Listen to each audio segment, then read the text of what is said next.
Here's a question that's been bugging archaeologists for decades.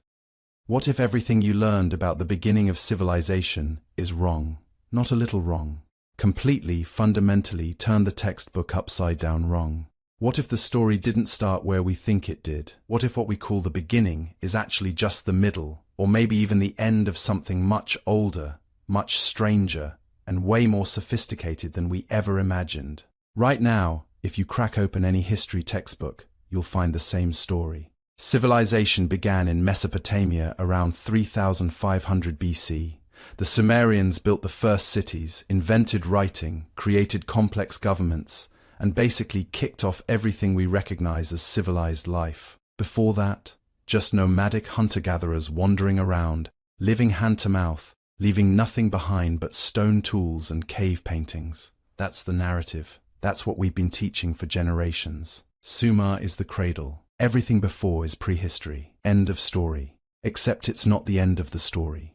Not even close. Because here's what they don't tell you in those textbooks. In the past few decades, archaeologists have been finding things that shouldn't exist, structures that shouldn't be there, evidence of organization, planning, and sophistication that predates the Sumerians by thousands of years. Not hundreds, thousands. We're talking about monumental architecture from 9600 BC, stone circles arranged with astronomical precision from 12,000 years ago, complex settlements and meeting places that existed when, according to the old narrative, humans were supposed to be scattered bands of survivors just barely scraping by after the last ice age. And these aren't fringe discoveries by conspiracy theorists with metal detectors and YouTube channels. These are peer-reviewed, carbon-dated, published in Nature kind of discoveries by serious archaeologists who are just as shocked as anyone else. Sites that have forced the scientific community to quietly, uncomfortably start asking questions they thought were already answered. How did people with supposedly primitive technology move stones weighing 10 tons or more? Why would hunter-gatherers who were supposedly struggling just to eat dedicate decades, maybe generations, to building massive stone temples? What kind of social organization does that require? What kind of knowledge? And most importantly, what else did they build that we haven't found yet? Or that we can't find anymore because it's buried under 400 feet of ocean water from when the ice sheets melted and sea levels rose, drowning coastlines where millions of Ice Age humans actually lived? See, we've been looking for civilization in all the wrong places. We've been digging in deserts and river valleys, finding the stone and clay that survived. But what about the coasts? What about the river deltas and fertile plains that are now underwater? What stories are sitting on the ocean floor, silent and unreachable, because we assumed nothing important happened before Sumer? The Sumerian narrative is clean, it's simple, it fits on a timeline, but reality is messier than that. And the more we dig, literally and figuratively, the messier it gets. Every new discovery pushes the boundaries back further. Every carbon date that comes back older than expected creates more questions than answers. So here's the real question, the one that should keep you up at night. How old is human civilization really? Not cities, not writing, not empires, but civilization, organization, intentionality, the capacity to dream something massive and then build it. Because if that didn't start in Sumer, if it started thousands of years earlier in places we've barely begun to explore, then we're not just missing a few pages of human history. We're missing entire chapters, maybe entire volumes, and we're about to go looking for them. Before we can ask how old civilization really is, we need to get brutally honest about something. What the hell do we actually mean when we say civilization? Because here's the uncomfortable truth. For the past 150 years, archaeologists have been using a definition that was basically designed to make one particular part of the world look like the cradle of everything important. And that definition has shaped what we look for, what we notice, and what we dismiss as primitive or irrelevant. The traditional checklist goes like this. A civilization needs writing. It needs cities, permanent settlements with thousands of people living together. It needs monumental architecture, big impressive structures that require organized labor. It needs social hierarchy, kings and priests and peasants, everyone knowing their place. And ideally, it needs to be in Mesopotamia or Egypt or maybe China if we're being generous. Anywhere else? Sorry, that's just a complex society, not a real civilization. This isn't just academic nitpicking. This definition has real consequences. When archaeologists find sophisticated astronomical alignments in the Americas, they get categorized differently than when they find them in the Near East. When they discover evidence of long-distance trade networks in Ice Age Europe, it doesn't count the same way as trade networks in Bronze Age Anatolia. The definition determines what gets funded, what gets studied, what ends up in textbooks as civilization versus what gets relegated to footnotes as interesting but ultimately primitive. And here's the thing, nobody sat down and consciously decided to create a biased definition. It happened gradually, naturally, as European archaeologists in the 1000s and 1800s studied the places they could reach most easily. The Middle East, the Mediterranean, parts of North Africa. They found cities and writing and temples, and they said, aha, this is what civilization looks like. Then they went everywhere else and measured everything against that standard. Doesn't look like Sumer, not civilized. Simple as that. But what if we built our definition differently? What if instead of starting with cities and writing, we started with evidence of complex abstract thinking? The ability to conceive of and execute long-term projects that wouldn't pay off for years or generations. The capacity to organize large groups of people toward a common goal without necessarily having a king with a palace and a bureaucracy with tablets. The sophistication to observe celestial patterns and encode that knowledge in monuments and myths. By the way, I'm curious, where are you watching this from right now? And what time is it where you are? Drop a comment. I love seeing how far these questions about our past can travel. Here's what happens when you shift the framework. Suddenly things start looking very different. Take Göbekli Tepe, which we'll dive deep into later. No city, no writing, no palaces. But somehow, people organize the labor to quarry, transport, and erect stones, weighing up to 16 tons, then carved them with sophisticated symbolic imagery, then built the whole thing specifically to be buried and preserved. That took planning, organization, shared belief systems, probably specialized knowledge kept by a priestly class. Is that not civilization just because nobody wrote it down? Or consider the archaeological evidence for long-distance trade in the Upper Paleolithic, 30,000 years ago. Seashells from the Mediterranean showing up 400 miles inland. Obsidian from volcanic sources being found hundreds of miles away, at sites where it had been worked into tools. Amber from the Baltic appearing in southern Europe. This wasn't random wandering. This was systematic exchange, trade networks that had to be maintained across generations, probably with social rules about who could trade what with whom. That requires social complexity, trust networks, probably kinship systems that connected distant groups. Why doesn't that count? Or think about astronomical knowledge. We know from stone circles and carefully aligned monuments that people were tracking solstices, equinoxes, maybe even precession, thousands of years before anyone invented writing. That knowledge had to be discovered through systematic observation over many generations, then encoded in ways that would preserve it, then transmitted to successors who could interpret and maintain it. That's institutional knowledge.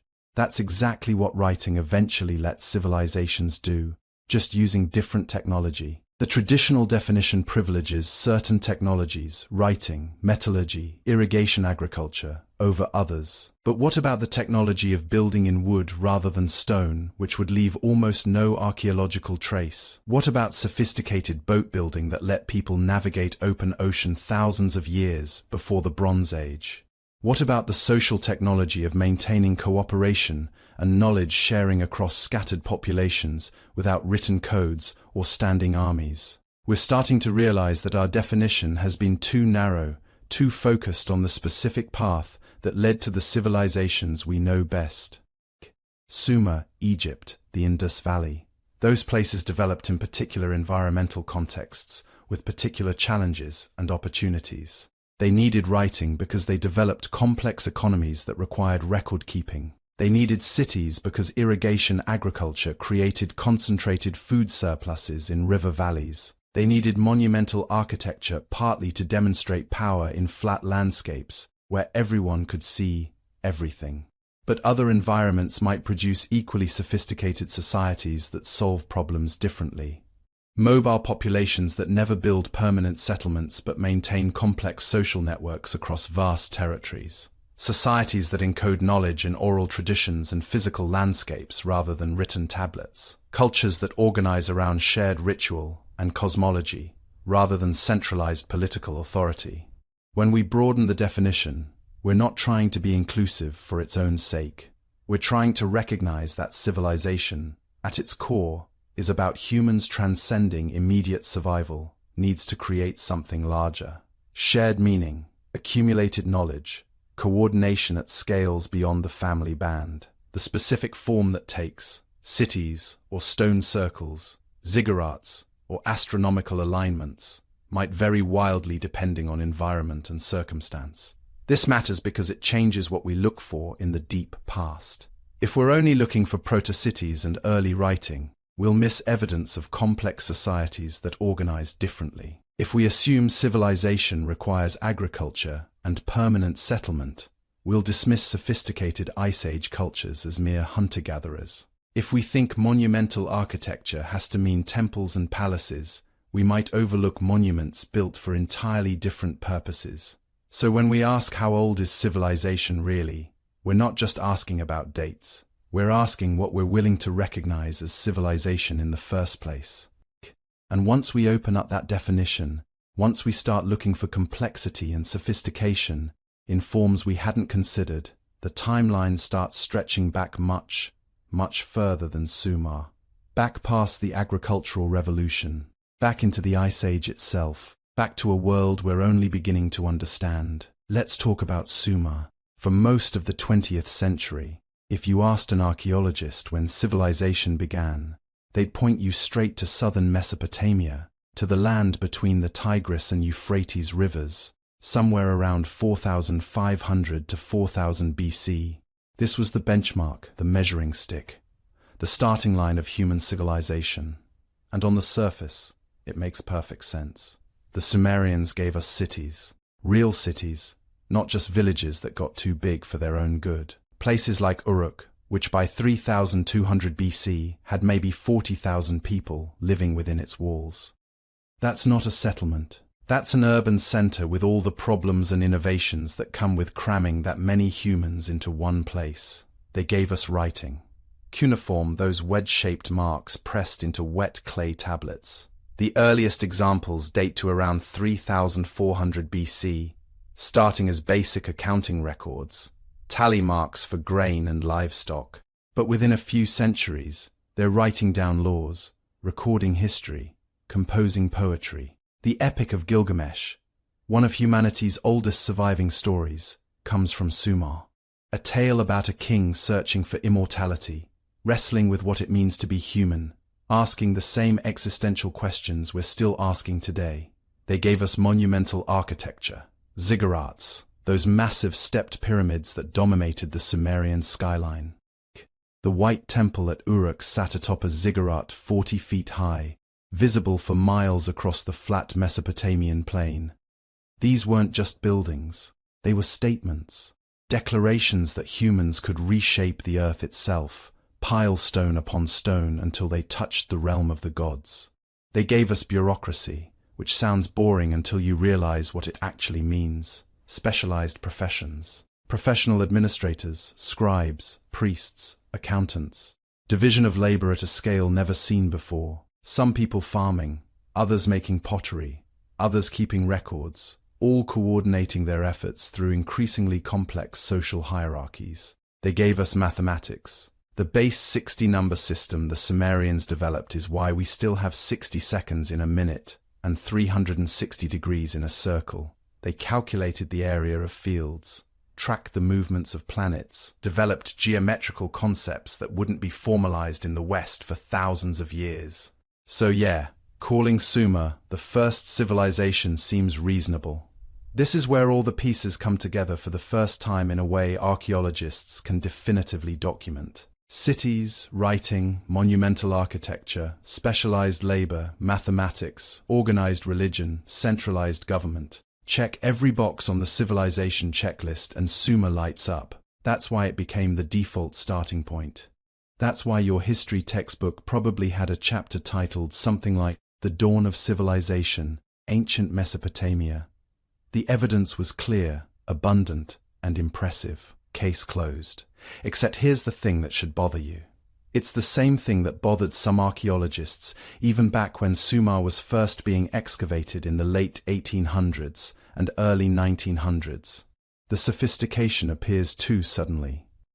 Not gradually, not with the stumbling experimentation you'd expect from people figuring everything out for the first time, but with a level of refinement that suggests these technologies and social systems had already been developing somewhere, somehow, for a very long time before they show up in the Sumerian archaeological record. Take the writing. Yes, the earliest examples we have are simple accounting marks, but within just a few hundred years, we're seeing complex literary compositions, legal codes, administrative documents that assume a shared understanding of abstract concepts. That's not what invention looks like. That's what maturity looks like. Or consider urban planning. Uruk didn't just happen. Its layout shows sophisticated understanding of drainage, defensive architecture, and social organization. The temples aren't randomly placed. The residential districts aren't haphazard. Somebody knew what they were doing. Somebody had done this before, or at least had access to knowledge from people who had. The mathematics is even more revealing. Mathematical systems don't spring fully formed from someone's forehead. They develop gradually, through generations of trial and error, practical application, refinement. But Sumerian mathematics appears in the archaeological record, already systematic, already sophisticated. They're using it to solve complex engineering problems, calculate areas and volumes, track astronomical cycles. Where are the primitive beginnings? Where are the mistakes, the false starts, the gradual refinements? And then there's agriculture. The Sumerians were farming at a level of sophistication that required deep understanding of irrigation, soil management, crop rotation, selective breeding. These aren't skills you develop in a generation or two. These are skills that accumulate over thousands of years of patient observation and experimentation. So where did the Sumerians learn them? The standard answer is that they developed these technologies gradually in the preceding millennia, in smaller settlements that left less archaeological evidence. And that's probably partially true. We do have evidence of earlier villages in the region, agricultural communities dating back to 6000 or 7000 BC. But there's still a gap between small farming village and sophisticated urban civilization that feels too large, too sudden. It's like finding a teenager who can barely drive suddenly piloting a commercial airliner. Sure, they're both operating vehicles, but the complexity gap is enormous. Where's the training period? Where's the learning curve? Some archaeologists noticed this problem early on. They asked the uncomfortable question, what if Sumer wasn't inventing these things? What if Sumer was inheriting them?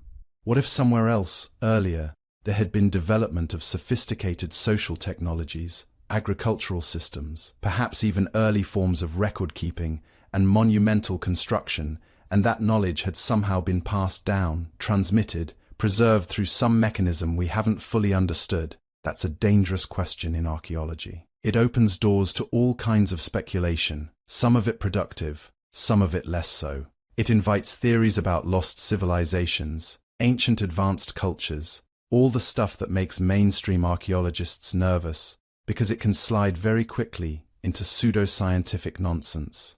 But it's still a legitimate question, because the pattern we see with Sumer, this sudden flowering of sophisticated civilization, it's not unique. We see similar patterns elsewhere. The Egyptian civilization appears in the archaeological record, already surprisingly developed. The Indus Valley civilization emerges with sophisticated urban planning already in place. The early Chinese dynasties show advanced bronze-working techniques that seem to have appeared rather suddenly. Every time there's this nagging sense that we're missing something, that we're seeing the final product, not the development process. That somewhere, somehow, humans had been working on these problems longer than the archaeological record currently shows. Now, maybe that's just the nature of archaeology. Maybe the earliest experiments were done in materials that don't preserve well, or in locations we haven't excavated yet, or in contexts that are now underwater, buried, or destroyed. That's entirely possible, probable even. But what if it's something else? What if Sumer was the inheritor of knowledge that had been accumulating not for a few thousand years, but for much longer? What if the first civilization was actually remembering, reassembling, reconstructing something that had been known before? That's the question we need to ask. Because if it's true, if there's any truth to it at all, then everything we think we know about the timeline of human civilization needs to be reconsidered. And as it turns out, there's evidence. Real, physical, datable evidence that humans were doing remarkable things thousands of years before Sumer. We just need to look in places the mainstream wasn't looking for a very long time. Places like a rocky hilltop in southeastern Turkey, where something impossible was waiting to be discovered. For most of the 20th century, archaeologists thought they had the story figured out. Humans were hunter-gatherers for hundreds of thousands of years. Then, around 10,000 BC, they invented agriculture. Farming created food surpluses. Surpluses allowed people to settle down. Settlements grew into villages. Villages needed organization. Organization required religion and leadership. And from all of that, eventually, you got civilization. Temples, cities, writing, in that order. Agriculture first, then everything else. It was a clean narrative, linear, logical. Almost everyone believed it. Then in 1994, a German archaeologist named Klaus Schmidt showed up at a rocky hilltop in southeastern Turkey, looked at what local shepherds had been ignoring for generations, and realized that everything we thought we knew about the origins of civilization was wrong. The site was called Göbekli Tepe. In Turkish, that means Potbelly Hill. Not exactly an inspiring name for what would become the most important archaeological discovery of the last 100 years. But Schmidt wasn't interested in names. He was interested in the massive stone fragments jutting out of the ground, fragments that didn't look natural, didn't look random. They looked carved, shaped, intentional. He started digging, and what he found defied everything. Göbekli Tepe wasn't a settlement. There were no houses, no cooking hearths, no trash pits full of broken pottery and food waste. Instead, Schmidt uncovered massive stone circles, rings of carved pillars standing upright, some over 15 feet tall and weighing more than 10 tons each. The pillars were T-shaped, precisely cut from limestone bedrock, then transported to the site and erected in careful arrangements. But it wasn't just their size that was shocking, it was what was on them. The pillars were covered in carvings, detailed, sophisticated reliefs of animals. Not just simple scratches or stick figures. These were recognizable, anatomically accurate depictions. Foxes, boars, lions, gazelles, snakes, scorpions, vultures. Some pillars showed groups of animals in dynamic poses, predators hunting, birds in flight. Others displayed abstract symbols, geometric patterns that might have represented constellations or spiritual concepts we can't even guess at. And then Schmidt got the radiocarbon dates back. 9,600 BC. Some sections possibly even older. Others continuing until around 8,000 BC. Let that sink in for a moment. Göbekli Tepe was built around 11,600 years ago. That's more than 6,000 years before Stonehenge, more than 6,500 years before the Egyptian pyramids, more than 6,000 years before the Sumerian city-states that we've been calling the cradle of civilization. But here's what really shattered the old narrative. When Göbekli Tepe was being built, agriculture didn't exist yet, not in that region, not anywhere nearby. The people who carved these pillars and erected these stone circles weren't farmers. They were hunter-gatherers, full-time, nomadic, supposedly primitive hunter-gatherers who, according to everything we thought we knew, shouldn't have been capable of creating anything like this. The archaeological evidence is unambiguous. There's no sign of domesticated plants or animals at Göbekli Tepe during its main period of use. The people who built it were hunting wild game and gathering wild plants, Just like their ancestors had done for tens of thousands of years, they hadn't settled down. They hadn't created permanent villages. They were still mobile, still moving with the seasons. And yet somehow they organized themselves to quarry multi-ton stone blocks from bedrock, carve them into precise shapes, transport them significant distances, and erect them into circular arrangements that required sophisticated engineering knowledge. They created art that demonstrates careful observation of the natural world and possibly abstract symbolic thinking.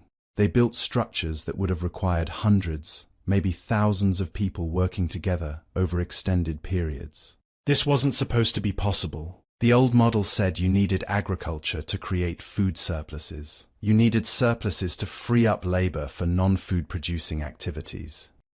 You needed settled populations to organize large-scale construction projects.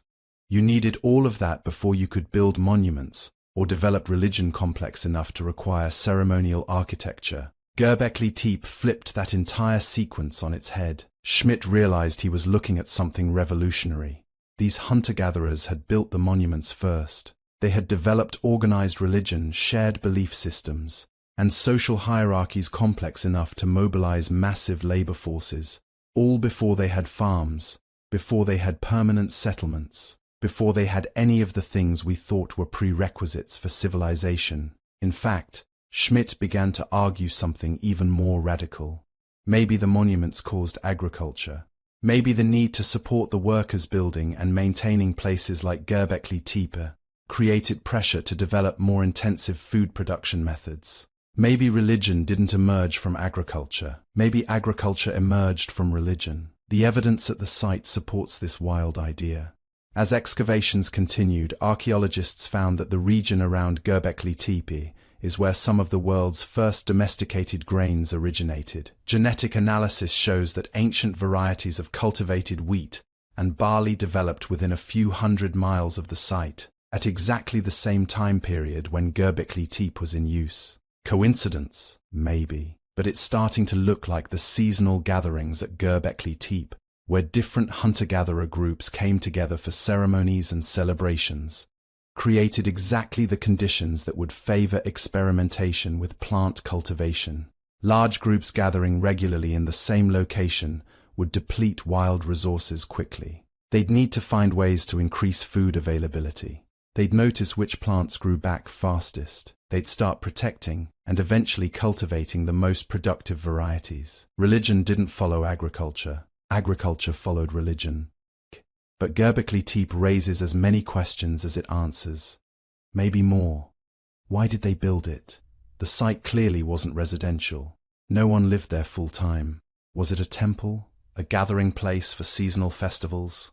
An astronomical observatory? Some researchers think the carved animals represent totem symbols for different clans or tribes, and the stone circles were neutral meeting grounds where groups could gather without triggering territorial conflicts. Others point to the possible astronomical alignments. Some of the stone circles seem oriented towards specific solar or stellar events. Maybe Göbekli Tepe was a prehistoric calendar, a place where people marked the seasons and tracked celestial cycles important for predicting animal migrations or plant harvests.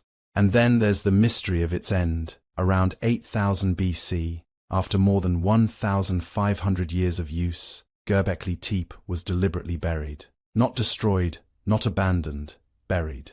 The builders filled in the stone circles with thousands of tons of rubble and soil, carefully covering the pillars and preserving them almost perfectly. This wasn't accidental. It was intentional, methodical, probably ritualistic. Why? We don't know.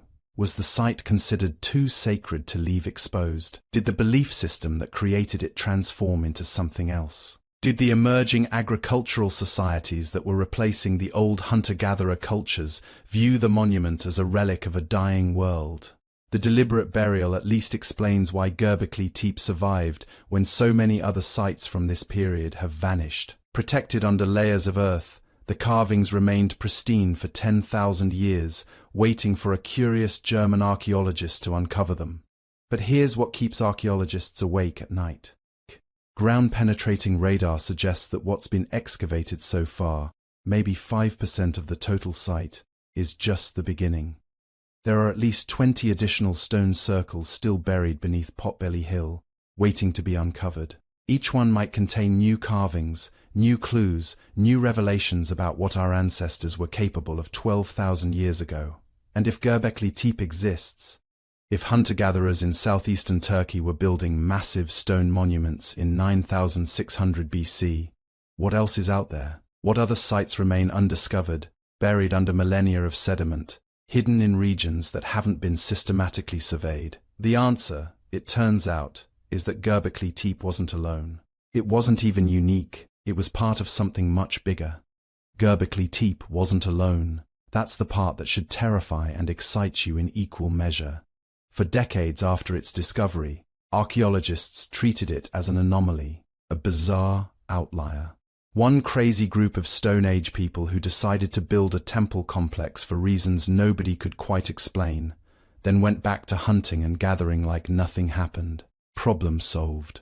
Anomaly explained. Move on. Except they kept digging, and they kept finding more sites. Not just near Göbekli Tepe, but scattered across the entire Fertile Crescent. Each one pushing the timeline back further. Each one revealing capabilities that Stone Age people weren't supposed to have. In 1997, just 2 years after Göbekli Tepe's excavation began, archaeologists started work on another site about 35 kilometers to the east. They called it Karahan Tepe. And if Göbekli Tepe was strange, Karahan Tepe was stranger. Same T-shaped pillars, same massive stone construction, same evidence of complex organization and symbolic thinking.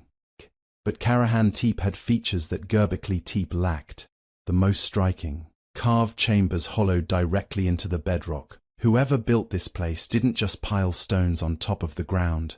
They carved downward, creating underground ritual spaces with the same T-shaped pillars integrated into the living rock. Think about what that means. These weren't people putting up temporary structures they could abandon when resources ran out. They were literally reshaping the landscape, committing to a place in a way that suggests permanence, planning, and a level of social organization that shouldn't exist 11,000 years ago. And the carvings.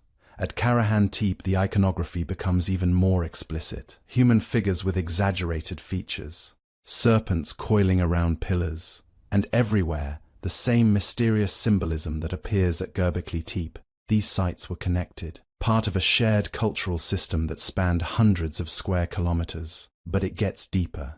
Because once archaeologists knew what to look for, they started recognizing similar structures across the entire region, not dozens of sites, not hundreds. Current surveys suggest there might be thousands of these megalithic sites scattered across southeastern Turkey and northern Syria, most still unexcavated, most still buried under millennia of sediment. We're not talking about a single anomalous temple complex anymore. We're talking about a civilization, a culture that existed for thousands of years, built sophisticated monuments, developed complex religious or social systems, and did it all before farming was supposed to have made any of this possible. Now, jump forward a few thousand years. Around 7,500 BC, something remarkable appears in central Anatolia, a settlement called Çatalhöyük, and this place looks like a city.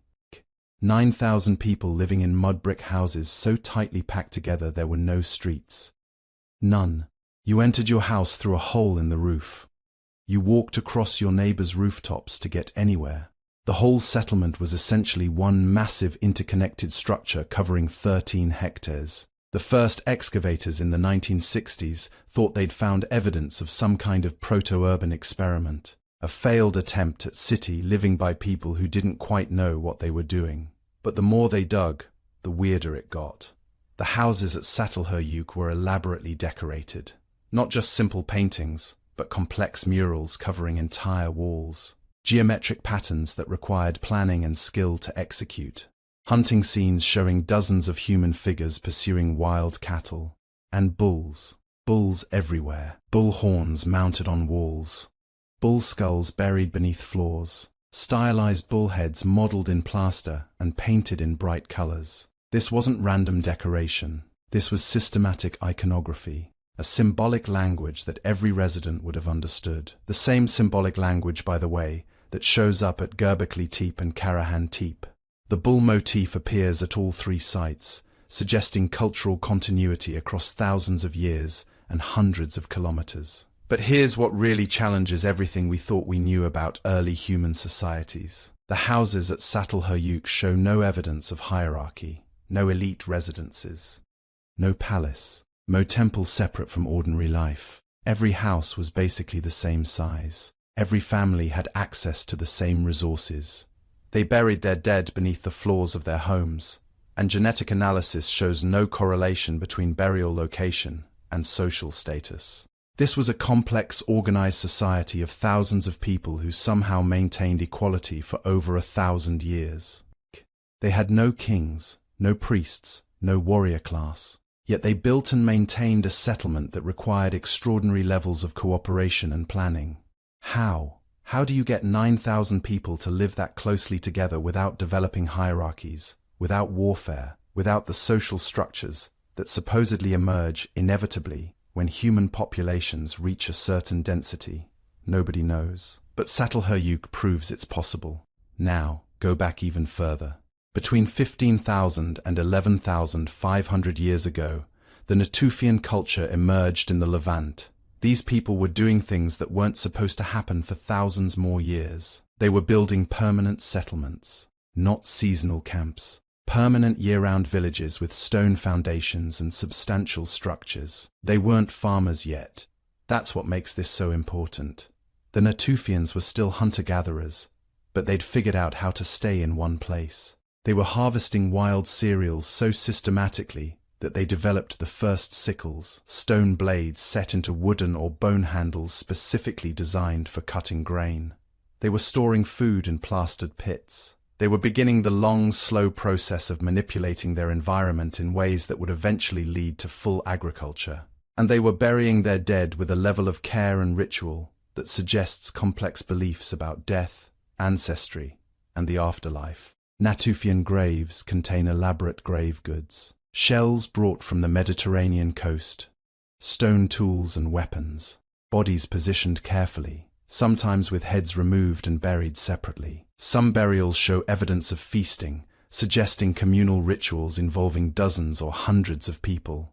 This isn't simple survival anymore, this is culture. This is a society complex enough to have developed shared beliefs, ritual practices, and social obligations that extended beyond immediate family groups. Then there's Jericho. Around 9000 BC, someone built a stone tower there, not a small tower. A massive structure nearly 9 meters tall and 9 meters in diameter at the base. It required moving and shaping hundreds of tons of stone. It had an internal staircase of 22 steps, and it was surrounded by a stone wall that enclosed the entire settlement. The first archaeologists who found it assumed it was defensive, a fortification against enemies. But there's a problem with that interpretation. The wall at Jericho isn't really positioned to keep people out. The tower is inside the wall, not on top of it where it would be useful for defense. And the whole structure is oriented toward the nearby mountains in a way that suggests astronomical or ritual significance rather than military necessity. Maybe it wasn't about defense. Maybe it was about something else entirely. A monument, a statement, a way of organizing community labor around a shared goal that had more to do with identity and ritual than with practical defense. We don't know, but we know it was there, 11,000 years ago, built by people who supposedly weren't capable of this kind of organized construction. And here's the thing, these sites aren't isolated curiosities. They're connected. Göbekli Tepe, Karahan Tepe, Çatalhöyük, the Natufian settlements, Jericho, they're all part of the same story. A web of increasingly sophisticated cultures that emerged across the Fertile Crescent between 15,000 and 8,000 years ago. They shared symbolic systems. They traded raw materials across hundreds of kilometers. They developed similar architectural styles and ritual practices. They were in contact, exchanging ideas and technologies in ways that accelerated cultural evolution across the entire region. This wasn't the birth of civilization. This was civilization already in full swing, thousands of years before Sumer, before Egypt, before any of the cultures we were taught represented humanity's first attempts at complex society. And the really unsettling part, we've barely scratched the surface. Most of these sites are less than 5% excavated. Hundreds more remain completely unexplored, visible only as subtle mounds in satellite imagery. What else is buried out there? What other evidence of sophisticated pre-Sumerian cultures is still waiting beneath millennia of soil and sand? The picture that's emerging is clear. By 10,000 BC, maybe earlier, humans across the Fertile Crescent had developed complex societies with sophisticated architecture, symbolic art, long-distance trade networks, and social organization that rivals anything that came after. But if all this was happening 12,000 years ago, what was happening even earlier? What were humans capable of during the Ice Age, when conditions were far harsher and the challenges far greater? That's where things get really interesting. Let's go backward. Forget Göbekli Tepe for a moment. Forget agriculture and permanent settlements. We need to talk about what came before. Because if we're asking how old human civilization really is, we can't just look at stone temples and pottery. We need to look at what humans were actually capable of during the Ice Age itself. And what we find there changes everything. 26,500 years ago, the world entered what geologists call the last glacial maximum. Ice sheets 2 miles thick covered most of Canada, northern Europe, and significant portions of Asia. Sea levels dropped 400 feet because so much water was locked up in glaciers. Britain wasn't an island. You could walk from France to England across dry land. Indonesia and mainland Asia were connected. The coastlines we know today simply didn't exist. This wasn't a world that looked friendly to complex human culture. Average global temperatures were 10 to 15 degrees Fahrenheit colder than today. In some regions, winter temperatures dropped to -40 or worse. Vast stretches of what are now fertile farmland were frozen tundra. The habitable zones were compressed into narrow bands around the equator and scattered refuges where geography created microclimates capable of supporting life. Standard textbook history would have you believe that humans during this period were living in caves, barely surviving, spending all their time hunting and gathering just to stay alive. Primitive people with primitive capabilities, waiting for the ice to melt so they could invent civilization. But that's not what the archaeology shows, not even close. In September 1940, 4 teenagers and a dog went exploring in the hills above Montignac in southwestern France. They found a hole. Being teenagers, they climbed down. What they discovered was Lascaux. Chamber after chamber of painted walls. Bulls, horses, deer, and aurochs rendered in ochre and charcoal with such skill that modern artists still struggle to understand how they were created. The paintings weren't crude stick figures, they were masterpieces. The artists understood perspective, used the natural contours of the cave walls to create three-dimensional effects, and mixed pigments with a sophistication that suggests knowledge of chemistry and optics. Here's what makes your brain hurt. Those paintings are at least 17,000 years old. Some researchers think they might be older. They were created during the last glacial maximum, when ice sheets covered half of Europe, and humans supposedly had no time for anything except survival. And Lascaux isn't alone. Chauvet Cave in southern France contains paintings that radiocarbon dating puts at 30,000 to 32,000 years old. 32,000 years. Think about that. These aren't simple doodles. They show horses, lions, rhinoceros, and mammoths rendered with such anatomical accuracy that you can identify specific species. The artists understood animal behavior, depicting hunting scenes and social interactions with ethnographic precision. Altamira in Spain. Cosca Cave, partially submerged now because of sea level rise. Dozens, maybe hundreds of painted caves across Europe, all created during the Ice Age by people who supposedly lacked the mental capacity for symbolic thinking. Except they clearly didn't lack anything. The paintings show evidence of planned composition, repeated motifs, possibly even astronomical significance. Some researchers have identified patterns in the paintings that might represent lunar calendars or seasonal markers. The placement of certain images might correspond to solstices or equinoxes. We can't prove this definitively, but the possibility alone should make us rethink what Ice Age humans were capable of. And it's not just cave paintings. Starting around 35,000 years ago, small carved figurines begin appearing in archaeological sites across Europe and Asia. The Venus figurines. You've probably seen them. Female forms carved from stone, ivory, or bone, often with exaggerated features, breasts and hips emphasized, faces usually abstracted or absent. More than 200 of these figurines have been found, from Spain to Siberia.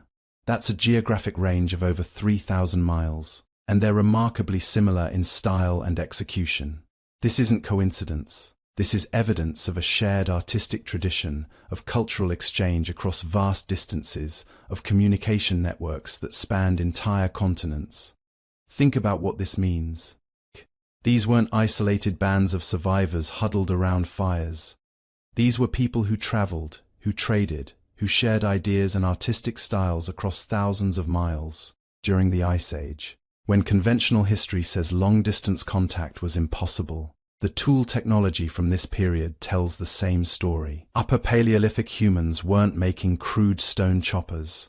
They were manufacturing sophisticated composite tools, spear points with carefully shaped stone tips hafted onto wooden shafts with pitch and sinew. Atlatls, spear throwers that used leverage to increase throwing distance and force. Bone needles for sewing fitted clothing.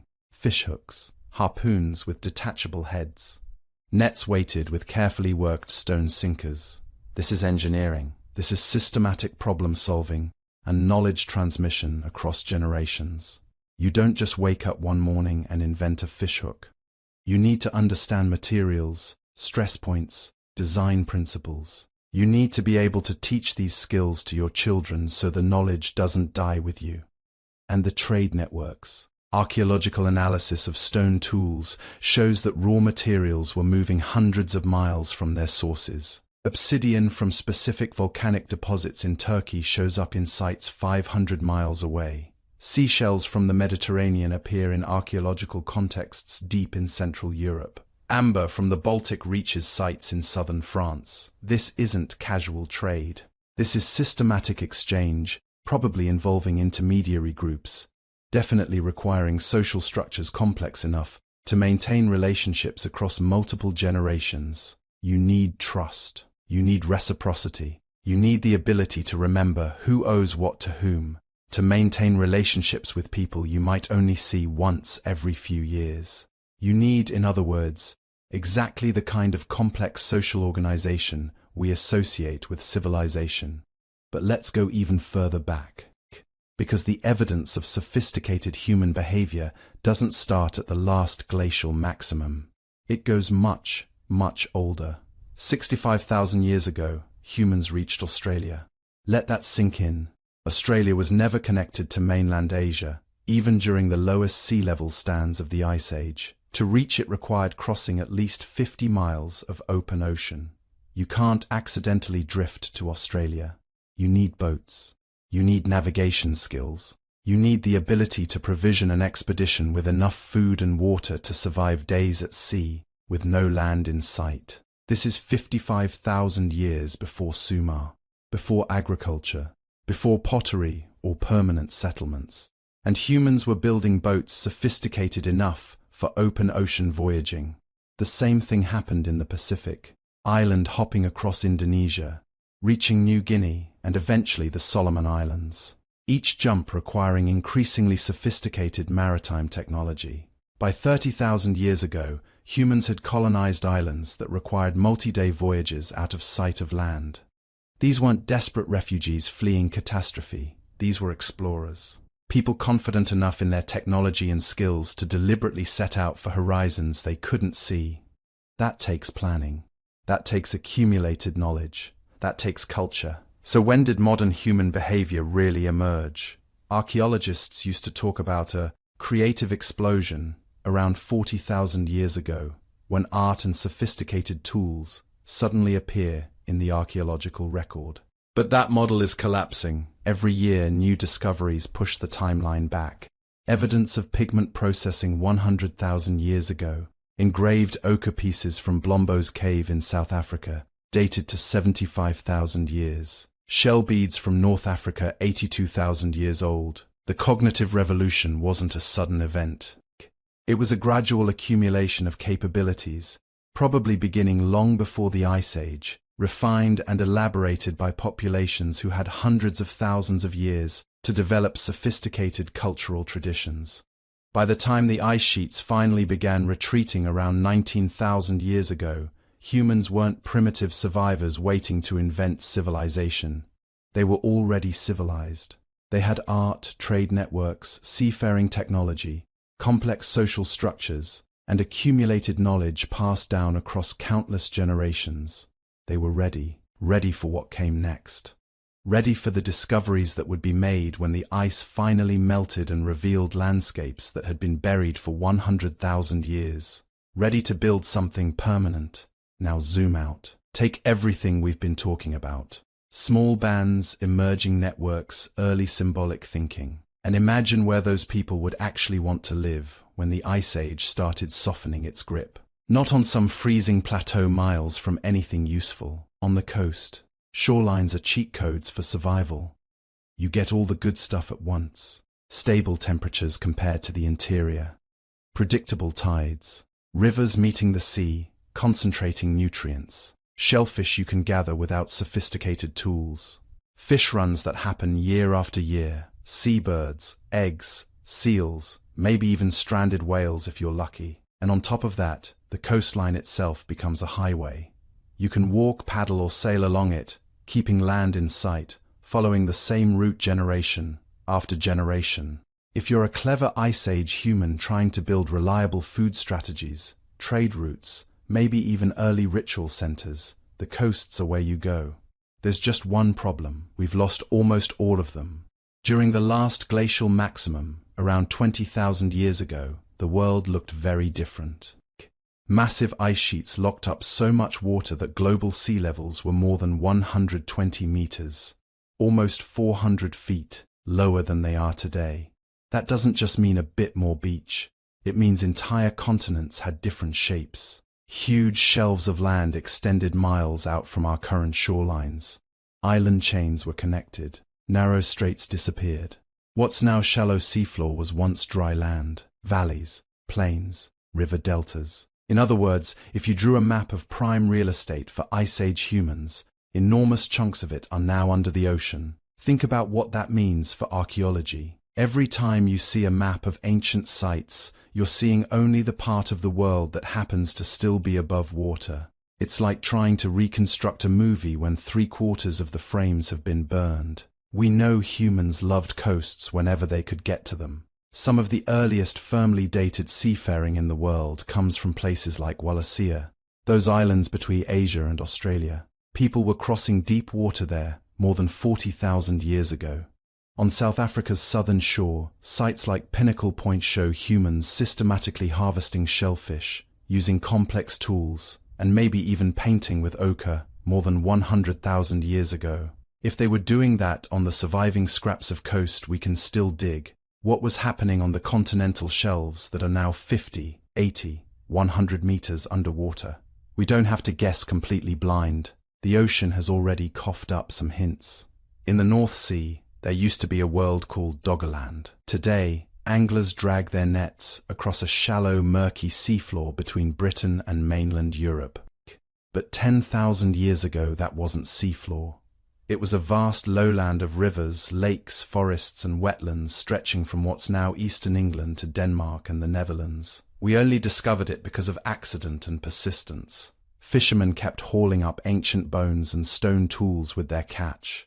Mammoth, elk, human-made artifacts. Then geologists mapped the submerged landscape with seismic data.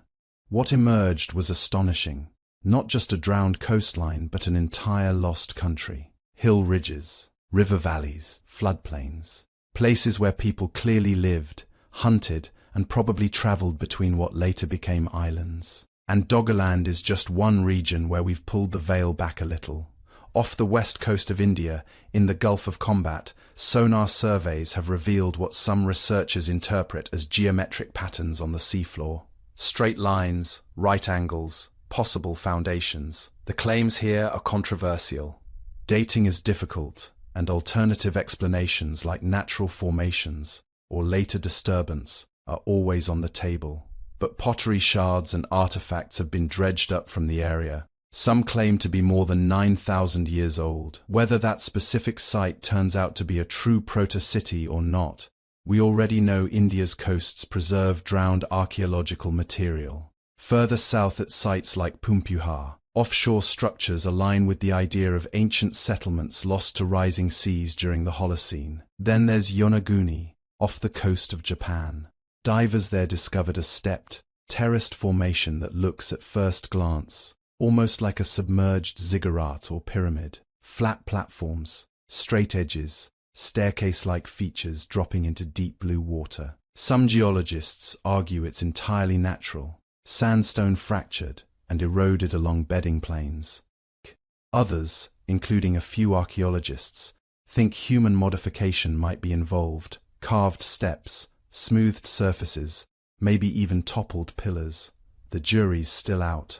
Yonaguni might be nature wearing a mask that looks suspiciously like architecture.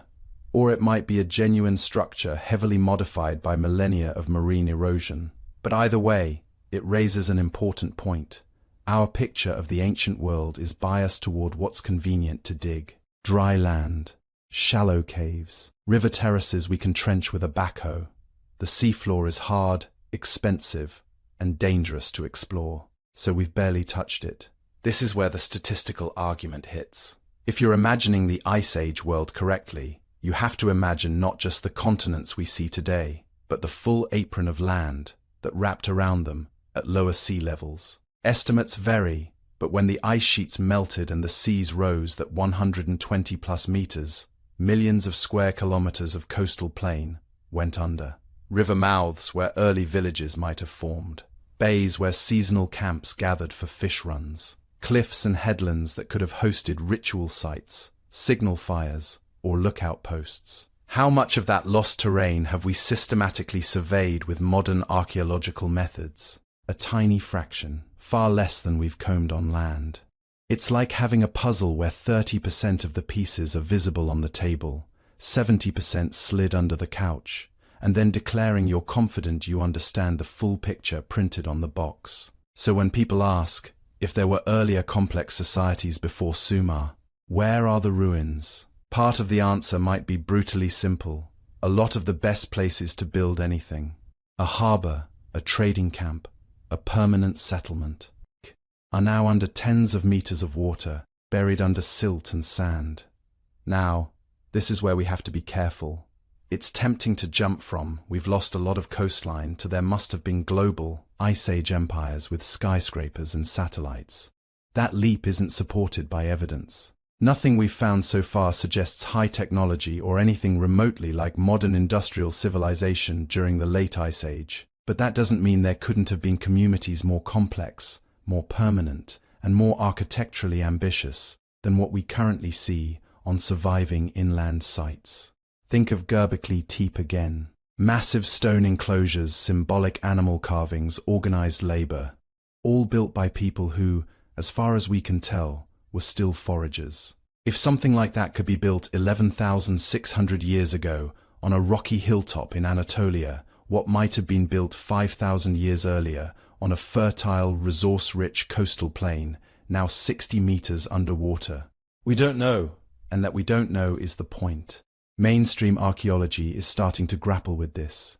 For a long time, underwater archaeology meant shipwrecks, Roman cargo boats, Viking longships, 18th century warships. Those are easier to find and date, and they tell amazing stories. But only recently has marine archaeology turned seriously to prehistory, to mapping drowned river channels, scanning continental shelves, sampling buried shorelines. New technologies are helping.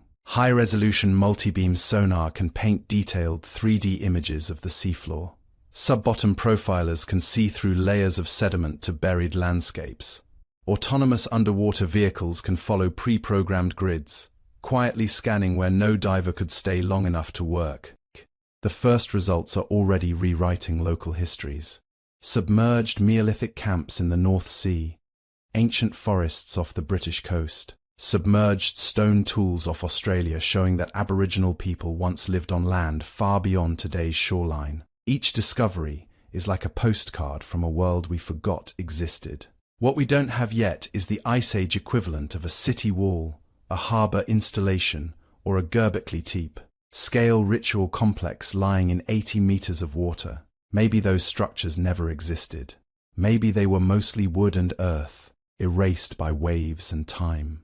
Or maybe they're still out there, waiting in some unexplored bay of the Mediterranean, the Black Sea, the Persian Gulf, or off the shores of Southeast Asia. For now, the submerged evidence hypothesis isn't a license to believe anything you want about lost civilizations. It's a reminder of something more uncomfortable and more interesting. Our current timeline of civilization is built on the thin, exposed skin of the Earth that happened not to drown when the ice melted. The rest, the best coastal territories of the Ice Age world, are behind a curtain of salt water and darkness. We're only just beginning to pull that curtain back. Now, once you start talking about advanced humans before Sumer, you walk straight into a minefield. On one side, you've got academic archaeologists with radiocarbon dates, stratigraphy, and career reputations on the line. On the other, you've got best-selling authors, Netflix documentaries, and YouTube channels arguing for lost civilizations, global cataclysms, and ancient high technology. Somebody's wrong, but it's not always obvious who or by how much. Let's start with the name that inevitably shows up in this conversation, Graham Hancock. Hancock has been arguing for decades that there was a sophisticated global civilization before the end of the last ice age. Not spaceships and laser beams advanced, but advanced enough to map coastlines, align monuments with stars, maybe even build in stone at a scale we usually associate with Bronze Age kingdoms. In his view, places like Göbekli Tepe, mysterious megalithic sites, and global flood myths are fingerprints of this forgotten culture. According to this picture, around the end of the Ice Age, something catastrophic happens. Sea levels rise, climates flip, cities on now submerged coasts vanish, and the survivors become the civilizing heroes of later myths, culture bringers, gods, sage kings teaching agriculture, astronomy, and architecture to shell-shocked hunter-gatherers. It's a compelling story. It feels satisfying. It explains gaps, coincidences, weird outliers in the archaeological record. It gives us drama, a rise, a fall, a memory echoing across mythologies. But the criticisms are serious. Mainstream archaeologists don't just object to Hancock's tone or his attitude toward academia. They point to the basic issue, evidence. If there was an Ice Age civilization sophisticated enough to build cities, temples, and observatories all over the world, where are the unambiguous remains? Not a few enigmatic stones, not one or two possible harbors, but the huge, messy footprint real complex societies always leave. Massive garbage pits, dense settlement layers, metallurgy debris, written records or proto-writing systems, clear technological sequences. When we look at Sumer, Egypt, the Indus Valley, we're buried in this kind of evidence. With Ice Age Atlantis, we're mostly not. Some alignments can be explained by chance or by simple practical needs. Some recurring myths can be explained by shared human experiences, floods, comets, hunger, fear of the sky. Critics argue that Hancock takes genuine anomalies and builds a whole civilization on top of them, often ignoring simpler explanations. Then there's Randall Carlson and the Younger Dryas impact theory. Carlson, along with a group of geologists and researchers, argues that around 10,800 BC, Earth was hit by fragments of a disintegrating comet. Not a single neat Hollywood asteroid, but a shotgun blast of impacts and airbursts across the northern hemisphere. This, they say, triggered the Younger Dryas, that sudden return to near-glacial conditions just when the planet was warming. In this scenario, ice sheets melt catastrophically, megafloods tear across continents, wildfires rage, and any coastal or riverine cultures, more complex than we currently imagine, get wiped off the map. In Carlson's version, this isn't just a climate blip, it's a reset button, a global trauma that erases most traces of a prior high culture. leaving behind scattered stories, megaliths, and survivors who slowly rebuild. Here, the debate gets even trickier, because unlike an Ice Age Atlantis with zero physical proof, the Younger Dryas event is real. There really was a sharp, sudden cooling. Something really did push the climate system back toward Ice Age conditions for more than 1,000 years. The question is, what caused it? The impact hypothesis is one attempt at an answer. Over the years, its proponents have pointed to possible impact proxies: microscopic spherules, peaks in platinum, layers of soot, unusual melt glass that might form in high-temperature events. Some studies seem supportive. Others don't replicate the findings or offer more mundane explanations. Wildfires, volcanism, normal geological processes that can look weird if you cherry-pick your samples. So mainstream science isn't rejecting the idea of dramatic climate change. That's accepted. It's rejecting the comet explanation as not yet proven, and the leap from possible impacts to global civilization erased as enormous. Which raises the bigger question: why does mainstream archaeology push back so hard on these ideas? Part of it is simple caution. Archaeology is, at its core, a slow science. Tiny fragments of bone, shards of pottery, layers of sediment, radiocarbon dates that need careful calibration. You change your mind when the evidence forces you, not when a narrative feels neat. Extraordinary claims. A whole missing chapter of human civilization, a planetary reset that wiped it clean. Need extraordinary, repeatable, overwhelming evidence. Part of it is method. Archaeologists work from the ground up, from the trench, from the lab, from the stratigraphy. Fringe theories often work from the top down. Start with a big story, then go looking for suggestive details to support it. That reversal of direction makes scientists nervous because it's a perfect recipe for confirmation bias. You can always find a myth, a rock alignment, a flood layer that sort of matches what you already want to believe. And part of it, if we're honest, is human. Careers, funding, reputations, the inertia of established models. Paradigm shifts are uncomfortable. Nobody wants to admit they've spent 30 years missing something huge sitting right under their nose. But here's the twist. Sometimes the so-called fringe does get vindicated. Göbekli Tepe is the obvious example. Before its excavation, the standard story went like this.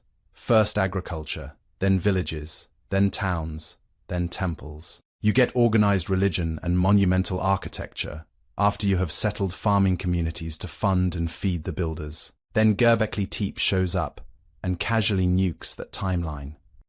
You've got hunter-gatherers, pre-pottery, with no clear evidence of full-scale agriculture, carving multi-ton T-shaped pillars, organizing labor crews, and building the oldest known monumental ritual site on Earth. When this idea was first floated, that pre-Neolithic foragers could pull this off. It sounded fringe.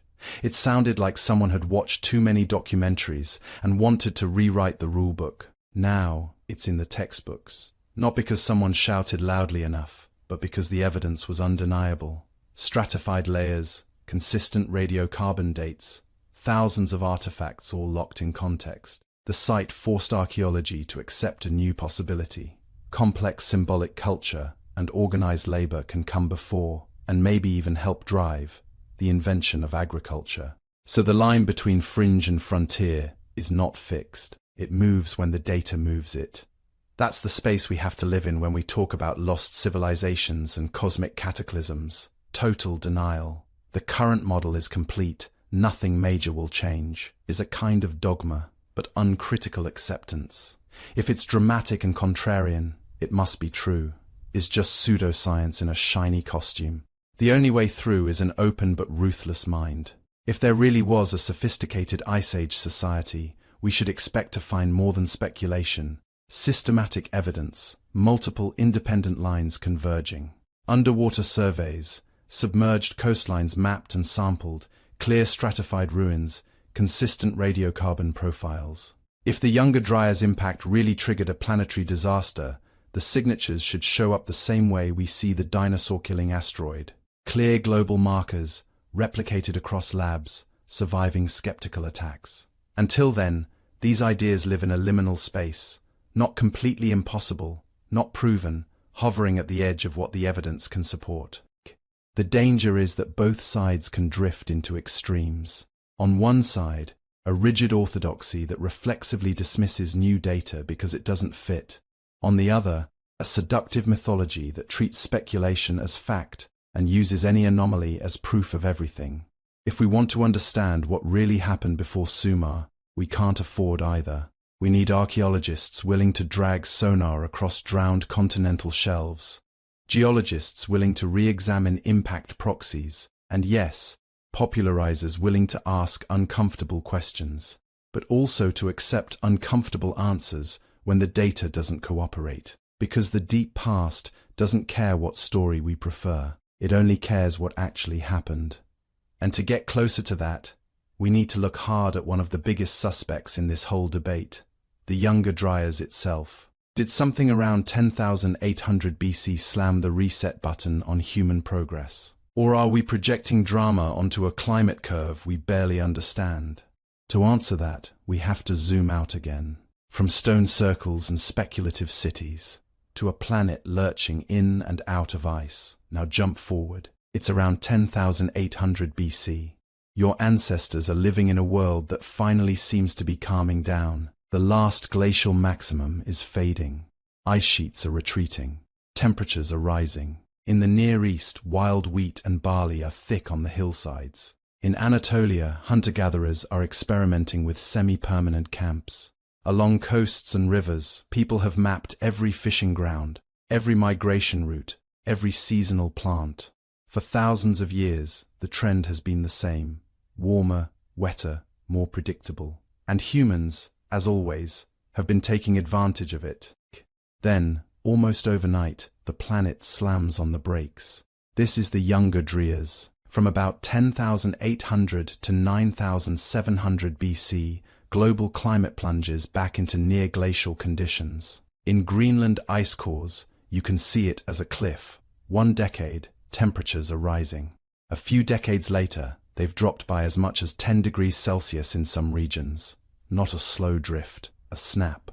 In the Levant, where people had been building the Natufian culture, stone houses, cemeteries, elaborate microlith tools, the environment turns harsher and drier.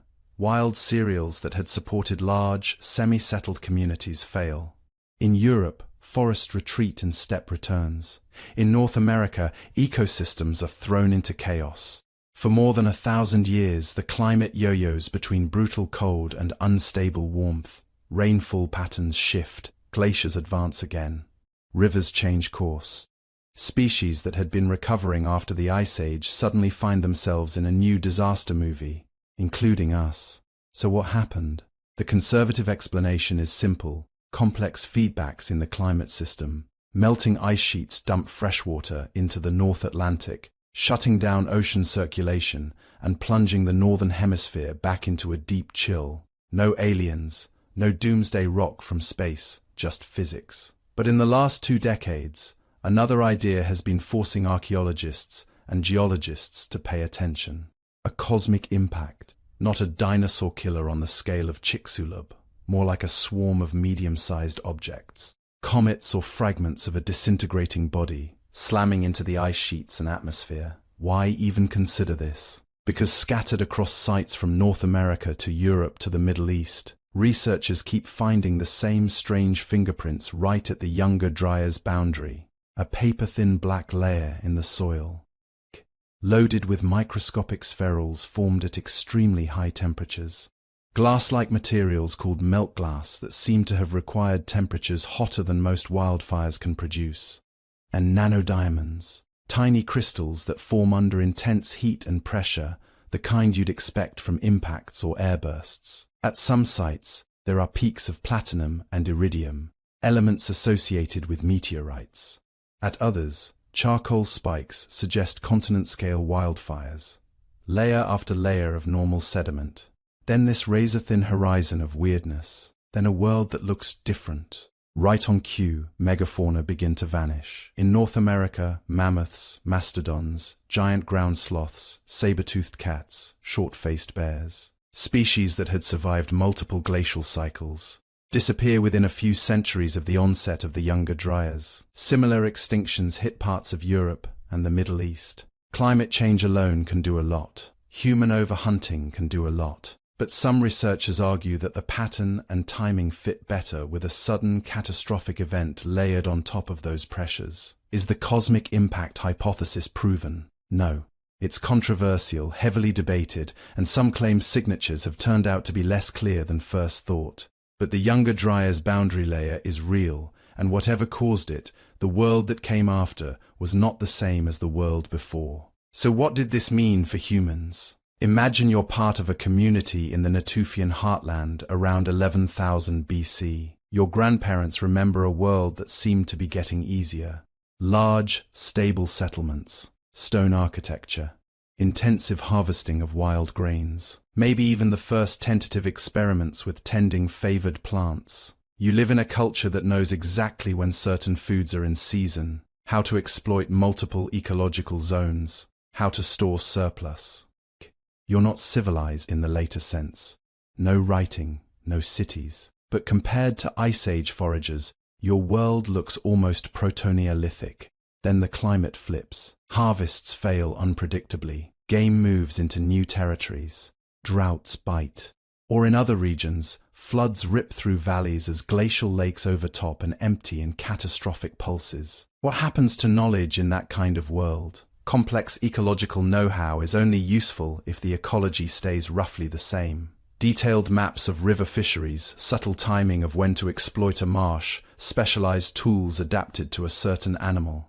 All of that can become obsolete in a decade if the animals migrate, the river changes course, the marsh dries up, populations shrink, groups fragment. Some regions are simply abandoned. Others see waves of migrants competing for increasingly unreliable resources. Under those conditions, what survives is not necessarily the highest level of technological complexity, but whatever is most portable, most adaptable, and easiest to teach in a crisis.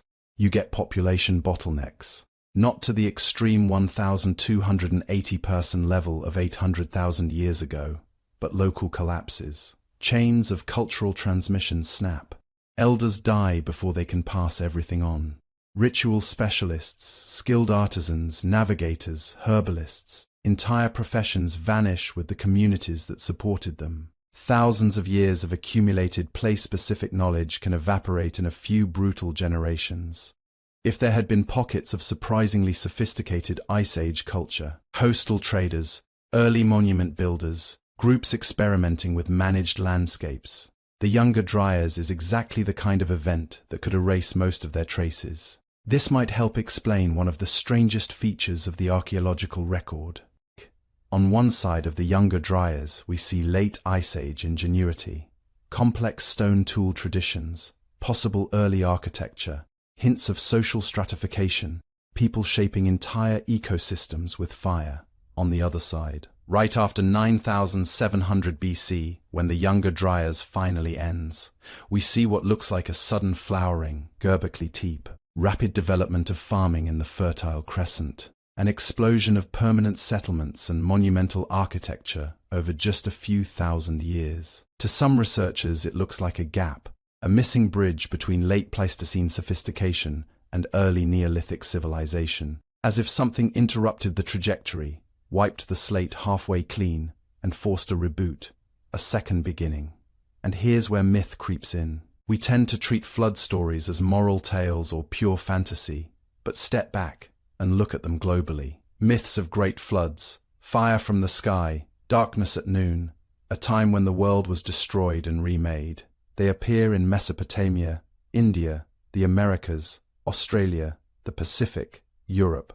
They aren't all the same, and they weren't all born at the same time. But many involve a few common elements: a long-established world, a sudden overwhelming catastrophe often linked to water, fire, or falling stars, mass death, a small number of survivors who remember the old ways and pass them on into a new age. Now imagine your ancestors living through the Younger Dryas in a coastal settlement. The sea rises and falls as ice sheets grow and melt. Storms intensify.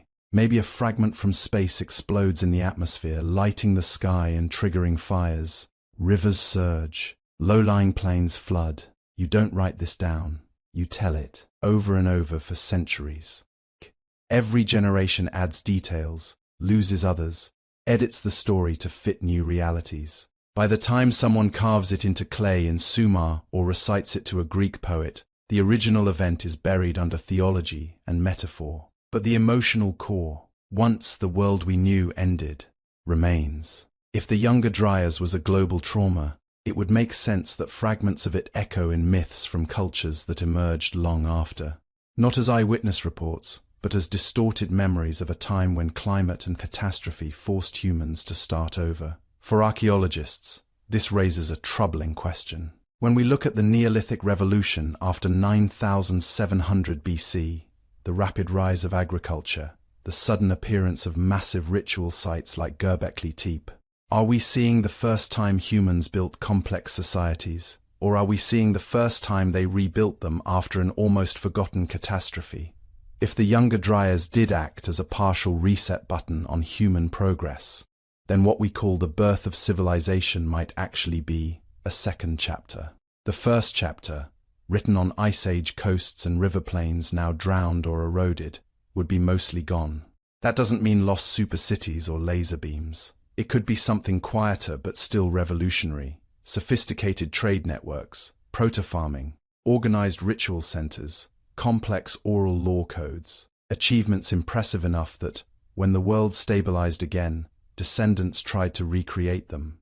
The end of the Younger Dryas around 9700 BC doesn't just mark a temperature change in an ice core. It might mark the point where, after more than 1,000 years of chaos, human societies finally got a stable enough world to scale up again. A second chance.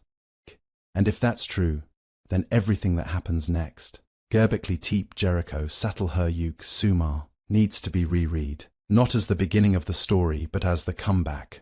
So how does any of this help us answer the question, how old is civilization really? To see that, we have to look at the tools that are quietly rewriting the timeline from underneath the textbooks. For most of the 20th century, archaeologists were flying half-blind. They had shovels, trowels, and a rough sense of time. You found a pot, you compared it to other pots, you guessed a date. Maybe you got lucky and found some charcoal you could send for radiocarbon dating. But even that was blurry, big error bars, lots of assumptions. Whole chapters of human history were being written on the basis of a few smudged data points. That's not the world we live in anymore. Over the last few decades, dating technology has gone from rough sketch to high definition. Radiocarbon has been refined to the point where tiny fragments of burned seeds, a sliver of bone, even residues on stone tools can give you surprisingly precise ages. Once you calibrate them against tree rings and other natural archives, we're not just saying around 10,000 BC anymore. We're arguing about whether something is 9,600 or 9,400. And radiocarbon is only one piece of the puzzle. There's OSL, optically stimulated luminescence. It sounds like science fiction, but the concept is simple. Sand grains act like tiny time capsules. When they're buried, they start storing up energy from background radiation. When you dig them up in a dark lab and hit them with light, they release that stored energy, and you can measure how long they've been hidden from the sun. That means you can date when a layer of sediment was last exposed to daylight, when a wall collapsed, when a floor was laid, when a site was buried by a flood. Suddenly, places that had no date now have timestamps. Then there's DNA. Not just ancient DNA from skeletons, though that's powerful enough on its own, telling us who was related to whom when populations split, when they mingled again. But also environmental DNA, traces left in cave mud, lake sediments, even calcite crusts. A bit of genetic material from a plant, an animal, a human, trapped in the environment and preserved for tens of thousands of years. That lets us reconstruct ecosystems, track migrations, and see when people were present in a landscape, even if they left almost no visible artifacts. Put all of this together, and you get something the earlier generations of archaeologists could only dream of. A timeline with enough resolution to start asking very uncomfortable questions about when civilization-like behavior actually began. and the new dates are not behaving themselves. Take Morocco. For a long time, the origin story for our species was simple and neat. Modern humans appeared in East Africa around 200,000 years ago, then slowly spread. Clean diagram. Easy exam question. Then in 2017, a team working at Jebel Irhoud in Morocco dropped a bomb. They redated a set of fossils that had been known for decades, using refined thermoluminescence and other methods, and got an age of about 300,000 years. The remains looked like us, not exactly modern. Some features were archaic, but clearly on the Homo sapiens line. Alongside them, sophisticated stone tools, evidence of fire use, clear signs of a culture that wasn't just scraping by. Suddenly, our species wasn't 200,000 years old. It was at least 300,000, and it wasn't confined to one cozy cradle in East Africa. It looked more like a network spread across the continent, evolving in parallel, sharing ideas and genes over vast distances. Then look the other way across the map. Australia. For a long time, the story went like this. Humans reached Australia around 40,000 years ago. That alone is impressive. You don't casually walk to Australia. You have to cross open water. Even the old dates implied boat technology, navigation skills, and social organization strong enough to plan voyages beyond the visible shoreline. But recent work has been pushing that arrival date back. Some sites suggest humans in northern Australia 50,000 to 65,000 years ago. And it's not just footprints in the sediment. There's rock art, murals, engravings, complex symbolic designs.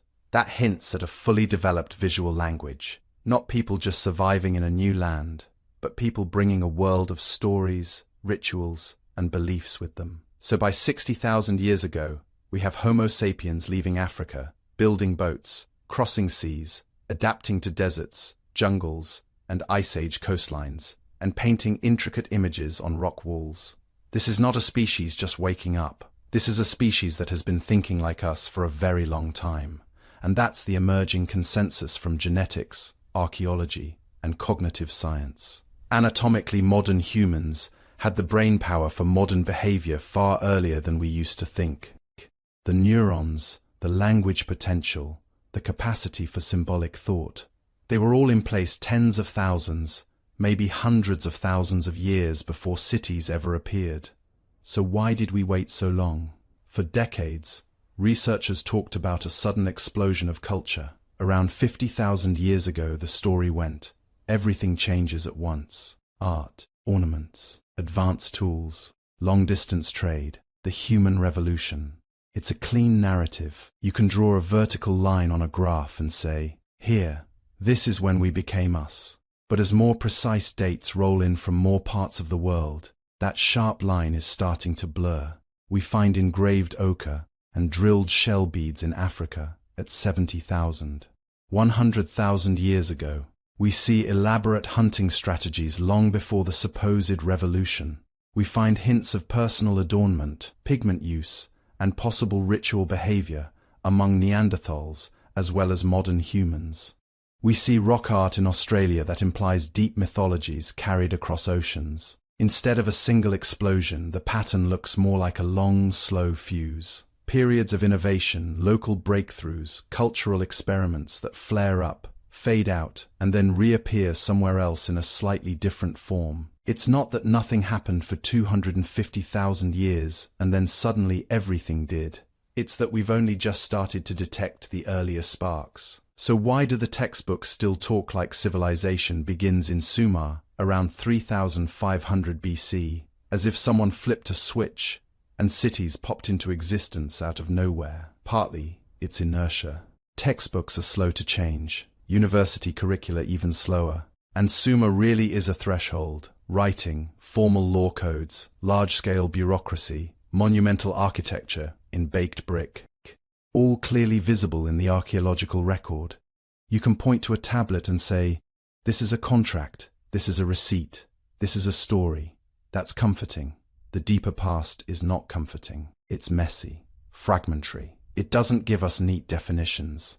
Our standardized stone tools spread over 500 miles a sign of civilization, Are megalithic enclosures like Göbekli Tepe, built 6,000 years before Sumer, temples of an unknown religion, or just very elaborate hunting lodges, when small scattered groups maintain long-distance trade networks, shared rituals, and complex mythologies? Is that civilization, or something just before it? Most archaeologists are cautious, because they have to be. The evidence is fragile. A single new date can overturn an elegant theory.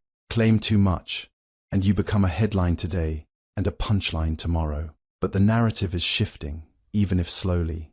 We are moving away from the picture of humans stumbling in the dark until 10,000 BC, then suddenly inventing everything at once. In its place, a different image is emerging. A species with modern minds living through dramatically changing climates, repeatedly building up complex cultures, losing them, rebuilding again, thousands of years before the first cuneiform sign was pressed into wet clay. And that raises a set of questions that no one can answer yet. How many early experiments in settled life have we missed under shorelines drowned by post-Ice Age seas? How many proto-cities eroded away on floodplains that have been reworked again and again? Did groups in places we now call North Africa, South Asia, or the Sunda Shelf flirt with agriculture, monument building, and long-distance trade, only to be erased by droughts, floods, or rising oceans? Will the next decade of research uncover a clear, undeniable pre-Sumerian civilization, complete with city planning, large-scale architecture, and perhaps even a form of record-keeping? Or will it reveal something stranger?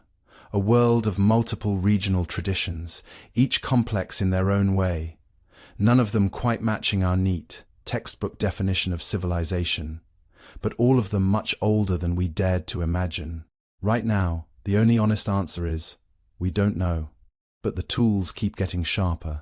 Satellites are scanning buried landscapes. Underwater archaeology is probing drowned valleys and continental shelves.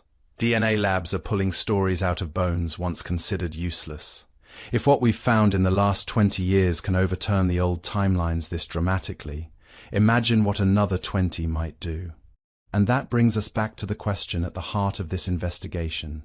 If humans have been us for so long, how many chapters of our story are still missing? Washed away, buried deep, or waiting, just beneath the surface, for someone to brush aside the dust and realize that civilization, in some form, began far earlier than we've ever allowed ourselves to believe. So where does all of this leave us? We started in the dusty streets of Sumer, in a world of writing, laws, and kings, the textbook beginning of civilization. Then we walked backward in time, past cuneiform tablets and ziggurats, past the neat story of first cities, back to a hillside in southeastern Turkey where, 7,000 years before Sumer, hunter-gatherers dragged multi-ton stones into circles and carved animals with a precision that still shocks archaeologists. Then we went further, into the Ice Age, into a world of glaciers and mammoths, where people with stone tools planned hunts, managed fire, processed plants, and probably told stories under cold, clear skies. Further back still, into the genetic bottleneck that almost ended us before civilization was even possible. Tiny scattered bands hanging on by their fingernails, inventing new ways to live because the old ways weren't enough. And the pattern that keeps emerging is simple and unsettling. Our ancestors were not dumb brutes waiting around for Sumer to teach them how to be civilized. They were problem solvers, engineers with wood, stone, bone, and memory, navigators without maps, social organizers without writing. People who could look at a dangerous, unstable world and somehow imagine a tomorrow. Does that mean there was a lost global civilization 20,000 years ago with satellites and skyscrapers? Probably not. The evidence just isn't there. But here's the key point. Absence of evidence is not evidence of absence, especially when much of the most promising real estate for early complex societies is now under 100 meters of seawater, ground to dust by ice sheets, or buried beneath later settlements. What the archaeology and genetics actually force us to confront is more interesting than any single lost city story. They tell us that the line between foragers and civilization is blurry, that people tens of thousands of years ago were already experimenting with monument building, long-distance trade, complex rituals, maybe even proto-agriculture. That the mental hardware needed for Sumer was installed long before Sumer itself. So the honest answer to how old is human civilization really is older than we thought, and still not fully mapped. We are standing in the dark with a few flashlights, catching glimpses of something vast.